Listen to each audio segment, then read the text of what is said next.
Next अब हम एक इम्पॉर्टेंट थ्योरम देखेंगे।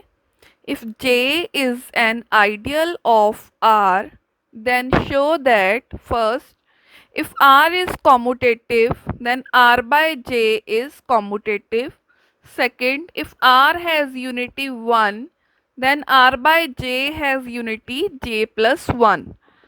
तो इसका अब सोल्यूशन देखते हैं, हम इसका प्रूफ देखते हैं इसका थ्योरम का। Since R is a ring, ये हमें गिवन है। J is an ideal of R, ये भी हमें गिवन है। हम रिंग भी पढ़ चुके हैं, आइडियल भी पढ़ चुके हैं। हमें पता है जो quotient ring R by J होती है उसमें always J plus R type के एलिमेंट्स होते हैं, वियर ये जो R होता है वो रिंग R का एलिमेंट होता है।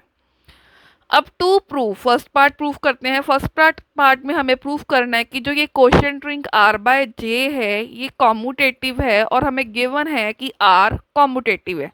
अगर R कॉम्यूटेटिव है तो quotient ring R by J commutative है, ये मुझे प्रूफ करना है। तो मैं इसके दो एलिमेंट्स लूंगी और उनको कम्यूट करके दिखाऊंगी, तो कॉम्यूटेटिव प्रूव कर दूंगी। मैं इसके दो एलिमेंट्स ले लेती हूँ।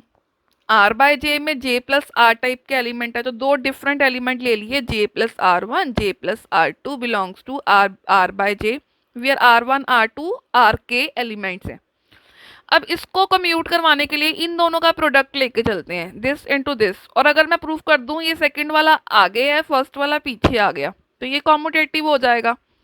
हमें पता है कि कोशेंट रिंग के अंदर इनकी मल्टीप्लीकेशन में इसको जब हम करते हैं तो J plus R1 into R2 बनेगा, J स्क्वायर नहीं बनेगा। चाहे इसको दो बारी मल्टीप्लाई करो, तीन बारी करो, चार बारी करो, वो सिंगल J ही आएगा, वियर R1 R2 R के एलिमेंट्स हैं।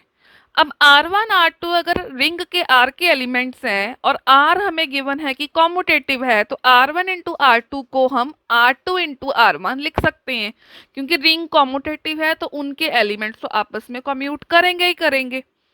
अगर हम इस चीज को ऐसे लिख सकते हैं तो बोथ वे है, यहाँ से ऐसे भी लिख सकते हैं। मीन्स इसको हम लिख सकते हैं J plus R2 into J plus R1, similarly इस तरह से। तो इसका प्रोडक्ट इसके प्रोडक्ट के इक्वल आ गया, means J plus R1 into J plus R2 equal आ गया J plus R2 into J plus R1 के, ये कम्यूट कर रहे हैं। तो यहाँ से क्या प्रूव हो गया कि जो R बाय J है ये कॉम्यूटेटिव है। अब नेक्स्ट मुझे प्रूफ करना है J plus 1 is unity of R by J, ठीक है। तो और मेरे को गिवन है कि R की जो यूनिटी है वो 1 है, R की यूनिटी 1 है, मीन्स इसका मतलब क्या होगा, अगर R की यूनिटी 1 है, R into 1 equal to 1 into R equal to 1, ठीक है। अगर मुझे J प्लस R को इसके यूनिटी प्रूफ करना है तो मतलब मुझे J प्लस 1 के लिए अगर यूनिटी प्रूफ करना तो कोई अगर एलिमेंट J प्लस R लिया, जैसे R उसका रिंग का कोई एलिमेंट था और 1 यूनिटी थी, तो ये अगर यूनिटी है, ये इसका एलिमेंट है, तो J plus R into J plus 1 equal to 1 आएगा यूनिटी के। इसकी यूनिटी कितनी है, J प्लस आर के इक्वल मेरे को प्रूफ करना है इसको, और मतलब इसको ये R के इक्वल था, ठीक है। और J plus 1 into J plus R, ये भी अगर J प्लस आर के इक्वल आ जाए, ठीक है। लेफ्ट से मल्टीप्लाई करो चाहे राइट से मल्टीप्लाई करो J प्लस 1 को, और वो जो एलिमेंट है वो वापस J प्लस 1 से मल्टीप्लाई करने पे वापस वो एलिमेंट ही आ जाए, तो J प्लस 1 मेरी यूनिटी प्रूव हो जाएगी। मैं पहले J प्लस 1 को राइट साइड से मल्टीप्लाई करती हूँ J प्लस आर के साथ, क्योंकि R बाय J में J प्लस आर टाइप के एलिमेंट होते हैं।